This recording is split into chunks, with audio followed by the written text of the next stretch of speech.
Hello, and welcome back to 0 to 1000, the Chess Beginner Kickstarter series. In the last episode, we looked at the most important tactical patterns that every beginner needs to know. Things like forks, pins, checkmates, and hanging pieces. But knowing these ideas is only half the battle. The real importance is, can we spot them quickly during a game? And that's exactly what we're going to be doing today. I'm going to jump into a puzzle rush survival and solve the first 25 puzzles live. And as I go, I'll share my thought process step by step, how I look for candidate moves, narrow down bad moves, and the habits you should use when practicing these tactics.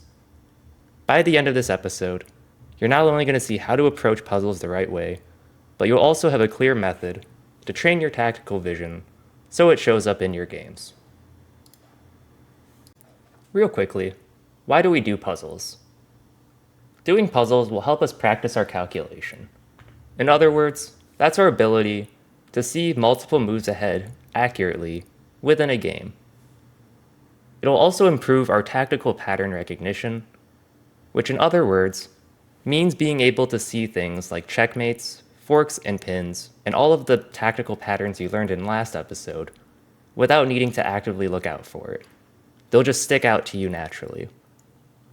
And finally, doing puzzles will help improve your confidence in-game when making moves, because your calculation ability will be stronger. If you're a beginner who's learning, what I recommend that you do in this video is pause when every single puzzle shows up and try solving it on your own before I explain the answer. That way you can practice live before hearing me explain the answer out loud. All right, let's get into it. And of course, we start off with puzzle 1. The way we do puzzles is we need to scan for candidate moves. And candidate moves are going to be forcing moves, which are checks, captures, and then attacks. So through the course of this video, you're going to see me looking for candidate moves, and then narrowing things down from there. In this position, we have one check available, which is queen takes rook. If we look a little bit further, the king can't run away from this check. None of white's pieces can capture our queen on h1, and none of the pieces that white have can block this check either. So I realize that queen takes rook is actually just checkmate in 1, which is the solution to puzzle 1. Puzzle 2. We have one check in this position, rook to d8 check. When we go through our checklist, the king can't run, none of the pieces can capture our rook, and none of the pieces can block this check. So rook d8 is actually just checkmate. For puzzle 3, we have a couple checks in this position, but 2 of them are bad because they just lose a queen for nothing, so I'm going to remove those candidate moves. If we look at the move bishop takes c6 check, nothing can capture the bishop, and the king can't run anywhere because all of these squares are unsafe for the king. And none of black's pieces can block the check from the bishop, so bishop takes c6 check is actually just checkmate in 1. Okay, on to puzzle 4. We have one check in this position, rook to a1 check. Now we need to go through the process of verifying if this is check or checkmate. The king can't run anywhere because all of these squares are currently covered by all of these pieces. Nothing can take the rook on a1, and none of black's pieces are able to block. So rook to a1 check is actually just checkmate in 1. Puzzle 5. We have 2 checks here in this position. Queen takes pawn is bad because the king takes our queen, and that's a losing trade. If we look at queen takes rook, the king cannot run from this check, none of the pieces can capture a queen, and nothing is capable of blocking the queen's check. So queen takes rook is mate in 1. On to puzzle 6. We have a couple checks in this position, queen to d7, and queen takes queen. Queen to d7 is bad because the bishop can capture our queen. If we look at queen takes queen check, the king cannot run because all of these squares are not safe. The king cannot capture our queen because the rook is covering. And because the queen is next to the king, nothing can block. So queen to d8 is checkmate in 1. Puzzle 7. We have three checks that we need to look at. Queen takes this rook is bad because we lose our queen for the rook, and that's a losing trade. Queen to f6 is bad because it hangs our queen. If we look at queen takes rook, the king cannot run because both of these squares are unsafe. Nothing can capture our queen, and none of the pieces are able to get to the g8 square to block. So queen takes f8 is checkmate. Puzzle 8. We have two checks in this position, knight to f3 and queen to g2. If knight to f3 check, white can capture our knight with the pawn, which results in a losing trade for black. If we go queen to g2 check, the king cannot run anywhere. The king cannot capture our queen because the bishop is protecting it. And then nothing can block because the queen is next to the king. So queen to g2 is checkmate. Puzzle 9.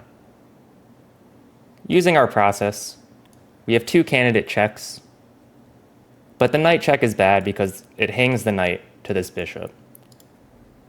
If we look at rook d1 check, in that position, he has bishop to f1 to block.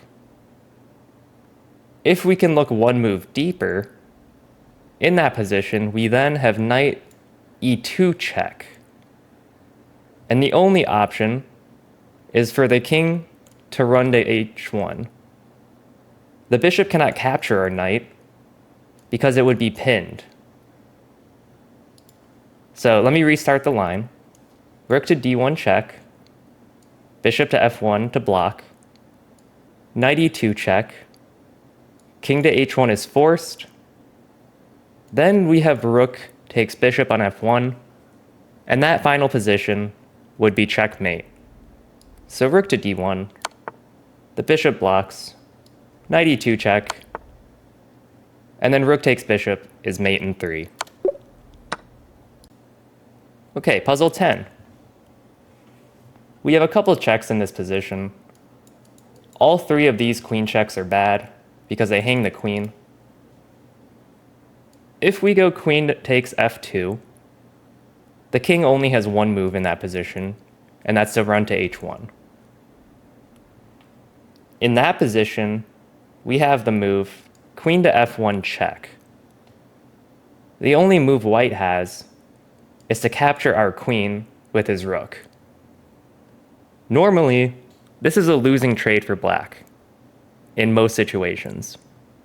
However, in that position, if we were to capture white's rook on f1, white's king on h1 has nowhere to run to, no pieces can block the check on g1, and none of the pieces are able to capture our rook on f1, meaning that that final position is actually checkmate.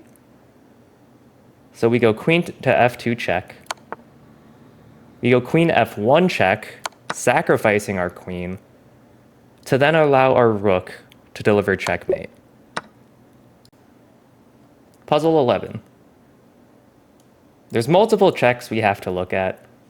I'm going to speed up and narrow it down. If we look at the move, queen to h2 check, the king has nowhere to run to, and it cannot capture a queen because it's protected by the rook. So queen to h2 is actually checkmate in 1. For this puzzle, we have one check that we can look at, queen to g8 check. In that position, the king cannot run to these squares because they're covered by the queen, and the king can't go to e7 because it's protected by the bishop. none of the pieces are able to get to f8 to block the check, and nothing can capture our queen on g8. So queen to g8 is mate in 1. Okay, puzzle 13. So we have two checks that we really need to look at. Knight to f6 or knight to d6. If the knight goes to d6, he can capture our knight with his pawn. If the knight goes to f6, nothing can capture the knight. The king cannot run to this square or this square because of the queen, and it cannot run to this square or this square because of the rook. And because of how knights work, nothing can block a knight check. So knight to f6 is actually checkmate in 1. Okay, puzzle 14. So going back to our original checklist, we have to remember that it's checks, captures, and then attacks is third.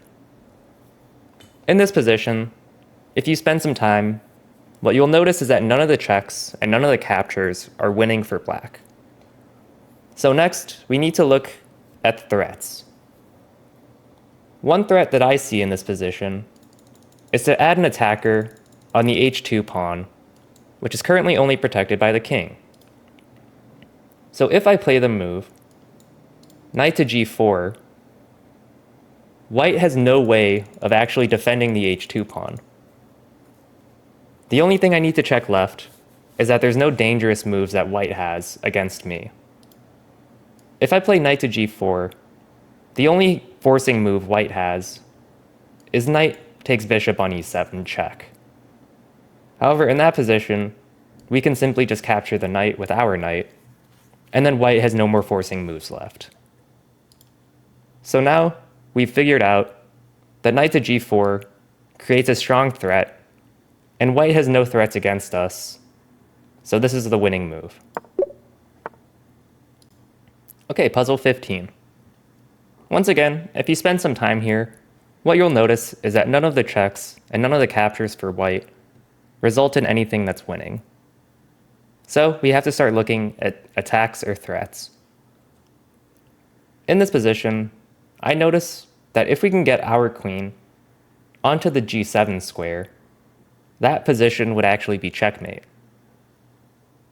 So now that I've noticed that, we can work backwards and think, how can we get our queen onto g7?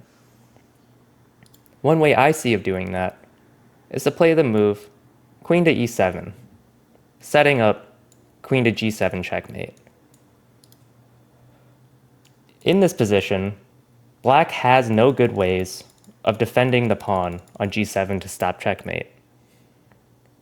So what I now need to look at is, does black have anything threatening against us in that position? If I play queen to e7, the only forcing move from black is queen takes f2 check.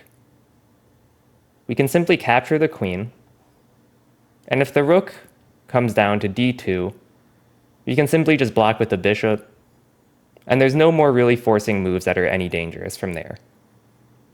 So we know that the move queen to e7 should be the winning move in this position. Okay, puzzle 15.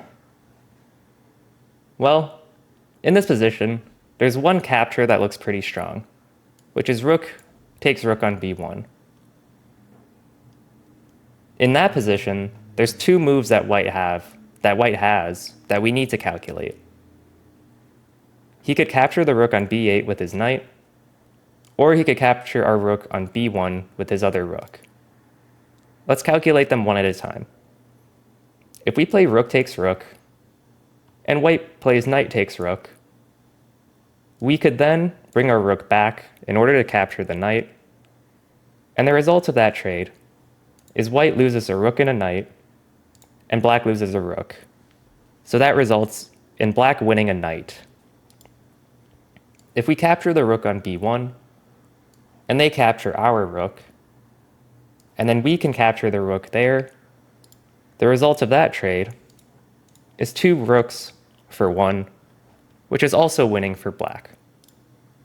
So we've narrowed down that the move rook takes rook results in winning material for black. And we saw that after rook takes rook, we can capture this rook, and we should be okay. In this position, we just need to defend against the pawn from promoting into a queen, and the best way we have of doing that is simply with the move rook to a1. For this puzzle, we go through our checklist, and we have one check here that we want to calculate, queen to f3 check. The king cannot run anywhere, and nothing is able to capture the queen that is on f3. That leaves the only option for white is to block the check.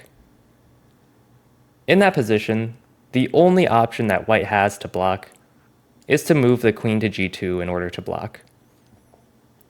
From that position, we can then capture the queen, and that resulting position is checkmate, because our knight is protecting the queen on g2. So this puzzle is a mate in 2, with queen to f3 check, and then queen takes queen mate. For this puzzle, we have 2 checks that we really need to scan. Knight to c7, and knight to d6.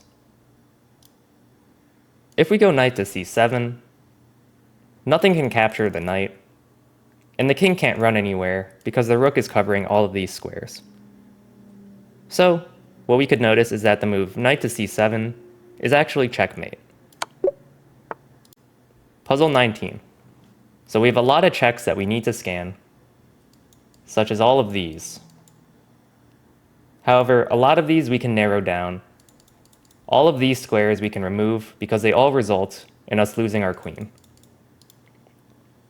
If we look at the move, queen to h5 check, nothing can capture our queen. The king cannot run anywhere because all of these tiles are unsafe. And the only move that black has in order to block is to move the queen to h6. Then in that position, we can capture the queen, and the resulting position is checkmate. Puzzle 20. So we have to scan for our check, rook to a8 check. In that position, black has a move to block with rook to f8 check, or rook to f8. If we capture the rook from that position, and then white captures back, we can then capture this rook on f2 with our rook, and if the queen captures, then we can capture the queen with our king, because there's no longer a rook protecting the queen in that position. If we were to take this rook now, black could then capture our rook, and we're not allowed to capture the queen because it's defended by the rook. So the correct move is rook to a8 check, and then to capture the rook on f8, and then to capture the rook on f2. For puzzle 21, we need to be really accurate when we scan for all of our candidate moves. A lot of the checks in this position do not work, but we have one check that does. If we look at the move queen to c1 check, the king cannot run anywhere because all of these tiles are unsafe. Nothing can capture our queen, and white only has one legal move that can block the check, which is queen to d2. If we then capture the queen in that position, white actually has no more legal moves there, and it's actually checkmate. So the puzzle's solution is checkmate in 2.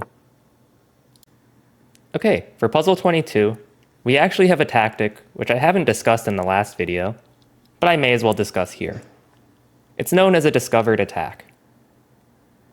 What we might notice is that this bishop could have an attack on this g7 pawn if the d4 pawn wasn't in the way.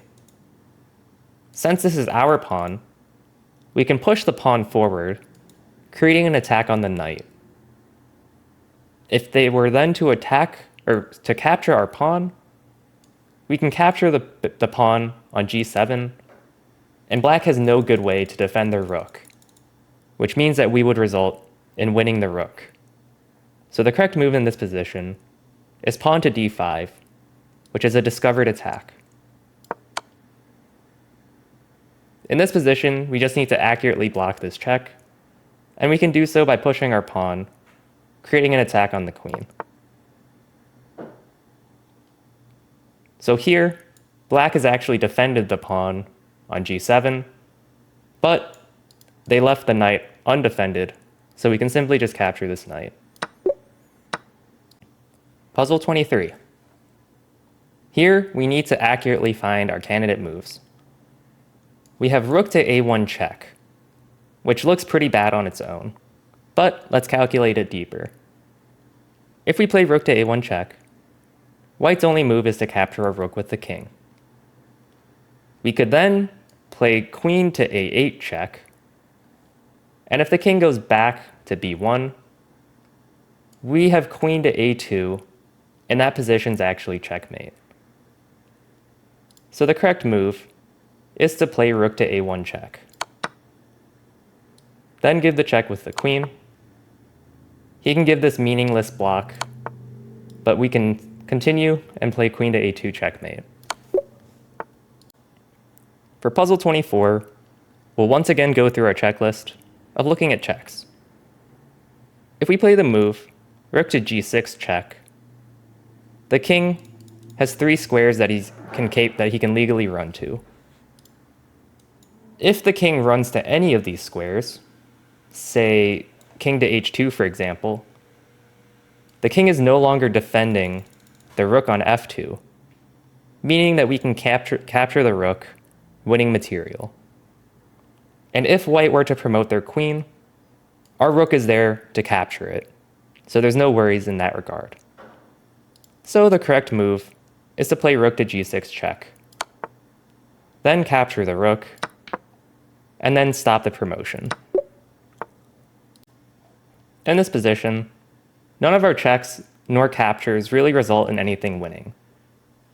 If we look at threats, what we could notice is that if our king was on h6, then queen to g7 would be checkmate. So setting up king to h6 sets up a threat of mate. All we need to figure out is if we play king to h6, does black have anything threatening against us? The worst that he can try is pawn takes pawn, setting up promotion on the next turn. But if he were to try that, we still have queen to g7 checkmate. So the correct move in this position is king to h6, followed by queen to g7 checkmate. And that's 25 puzzles solved. Hopefully you got a good sense of how I approach each position, looking for candidate moves, figuring out what's safe, and spotting tactical patterns like we saw in the last episode. If you want to improve fast, make puzzle practice a regular habit. It trains your eyes to notice these tactics instantly in your games. In the next episode, we're going to be shifting gears. Episode 4 is all about converting a winning position. What to do once you already have a material lead in order to close out the game. We're going to cover practical skills like simplifying into easier positions, pushing pawns for promotion, and how to finish the games with the most basic checkmates. This is how you actually turn an advantage that you can get from tactics into a win. So hit subscribe if you haven't already, and I'll see you in episode 4. Good luck in your future chess games. Have a good rest of your day, and goodbye.